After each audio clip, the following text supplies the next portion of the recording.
Buenas noches. Vamos a conversar aquí sobre la disciplina e interdisciplinariedad, básicamente en el ámbito de educación superior o universitaria. Eh, Debemos resaltar que este concepto de disciplinas e interdisciplinariedad entre ellas no se debiera limitar solo al ámbito universitario. Consideramos que este debe aplicarse en todos los niveles de educación por los que pasa el individuo, ¿verdad? Pero como en este caso nos atañe en este ámbito, hemos de reconocer que para el nivel de educación superior este concepto, este modelo, se ha vuelto un reto porque las instituciones de este nivel se han limitado básicamente a trabajar con currículos establecidos por áreas y asignaturas dedicadas única y exclusivamente al saber específico del programa al que ha ingresado el estudiante, sobre todo en nuestro país Colombia, dejando de lado el concepto de interdisciplinariedad para que este estudiante no solo salga experto del saber específico al que accedió, sino que salga formado de manera integral desde las dimensiones del ser, del saber y del hacer, para que pueda responder a las diferentes exigencias, no solo laborales, que tiene el contexto actual. Como lo dice, por ejemplo, Spinoza Freire, que dice que el desarrollo del mundo impone que el proceso educativo tenga un enfoque interdisciplinario, porque así como es este enfoque, así debe ser el ser humano, no limitarse a replicar un saber específico, sino tener un saber desde el ser, desde el hacer integral y holístico. ¿Cómo definimos este concepto? Hemos asumido a tres pensadores, Van der Linde 2017, Torres 2000, Posada 2024. Para el primero, la interdisciplinariedad es una estrategia pedagógica, para el segundo es un proceso en el que intervienen varias disciplinas y para el tercero es una cooperación entre disciplinas.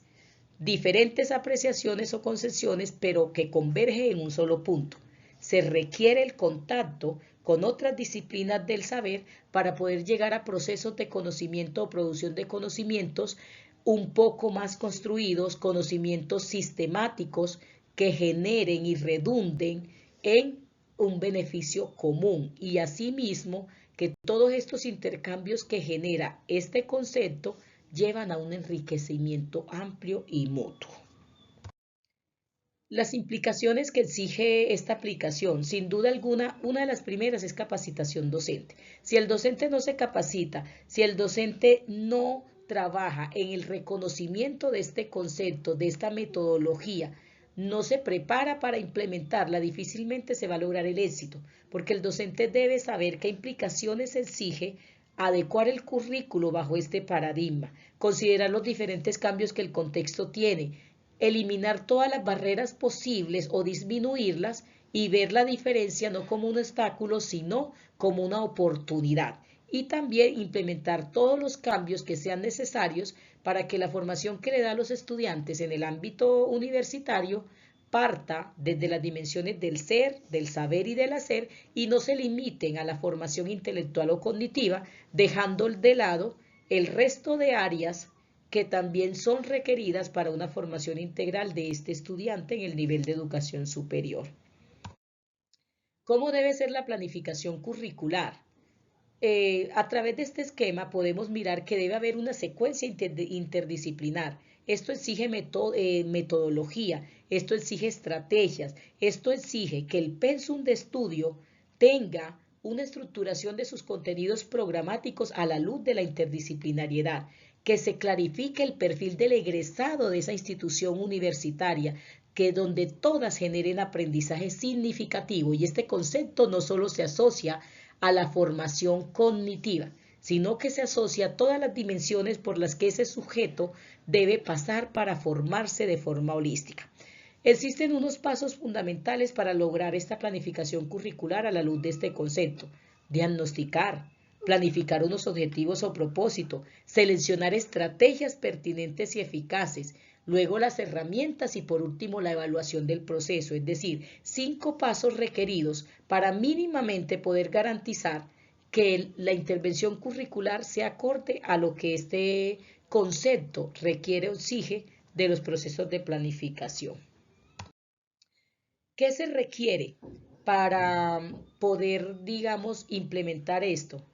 Ya lo habíamos dicho antes, un dominio excelente del concepto por parte del docente, es decir, que éste acceda a procesos de formación, a procesos de reflexión, a procesos de capacitación e incluso de autopreparación para que pueda incluir desde el pregrado en esta institución universitaria las diferentes relaciones de disciplinas desde el ser, desde el saber, desde el hacer, es decir, no solo disciplinas académicas que conciernen a un programa determinado, sino diferentes dimensiones que confluyan para hacer que ese profesional, desde lo intelectual y desde lo humano, sea un profesional formado de manera íntegra que pueda responder a sí mismo a las diferentes exigencias de su contexto, que no necesariamente o simplemente son laborales, son de todo tipo. Bueno, esto exige unos niveles de relación y en estos niveles de relación vamos a encontrar la multidisciplinariedad, la interdisciplinariedad, la pluridisciplinariedad y la transdisciplinariedad. Por ejemplo, si miramos la multidisciplinariedad, eso lo vemos en las aulas de las instituciones de educación superior. Áreas y asignaturas yuxtapuestas sin ninguna relación aparente, lo que lleva a que el estudiante tenga episodios de conocimiento desagregados. Si vamos, por ejemplo, a la pluridisciplinariedad, nos vamos a dar cuenta que hay yuxtaposición de disciplinas cercanas o de una u otra manera afines, que se abordan diferentes disciplinas a la vez y que de una u otra manera hay un enriquecimiento, pero no deja de faltar una parte metódica y sistemática para incorporarlas o integrarlas mejor. Si vamos a la interdisciplinariedad, ahí sí vamos a ver que esta permite enriquecimiento mutuo,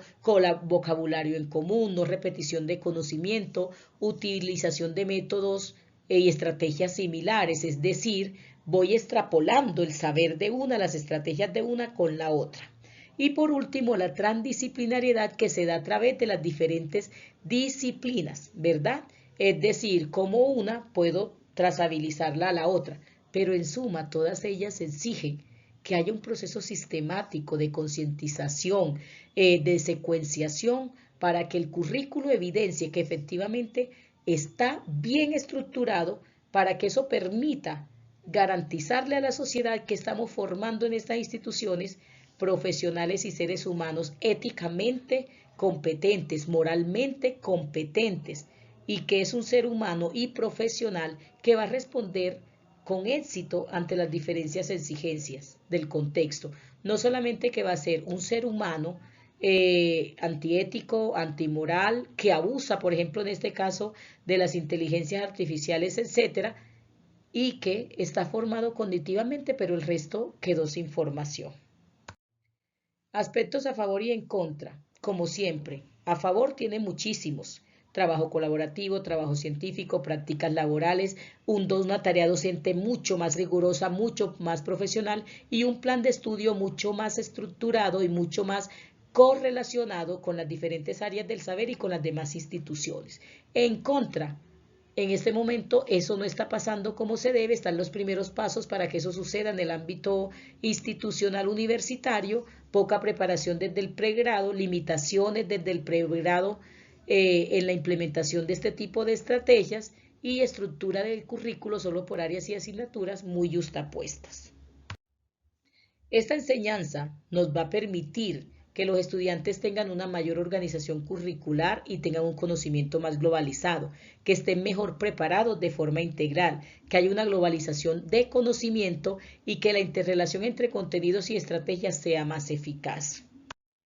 Por último, y a manera de conclusión, podemos decir que esta implementación se convierte en un reto, por lo que hoy en día no se da de manera eficaz, que sería lo ideal que se diera desde los primeros grados de formación del estudiante y que se llevara a los diferentes niveles educativos, que pudiéramos dentro de las expectativas de formación generar profesionales íntegros de estos centros de educación superior, porque como lo citó Espinosa Freire en 2017, la interdisciplinariedad en los diseños curriculares lleva a la integración del conocimiento, no solamente, sino también a la integración de valores que propician la formación integral de un ser humano, acorde a las exigencias del siglo actual. Por último, todas estas reflexiones se dieron gracias a la lectura de Espinosa Freire en su concepto de interdisciplinariedad en este ámbito educativo. Muchas gracias.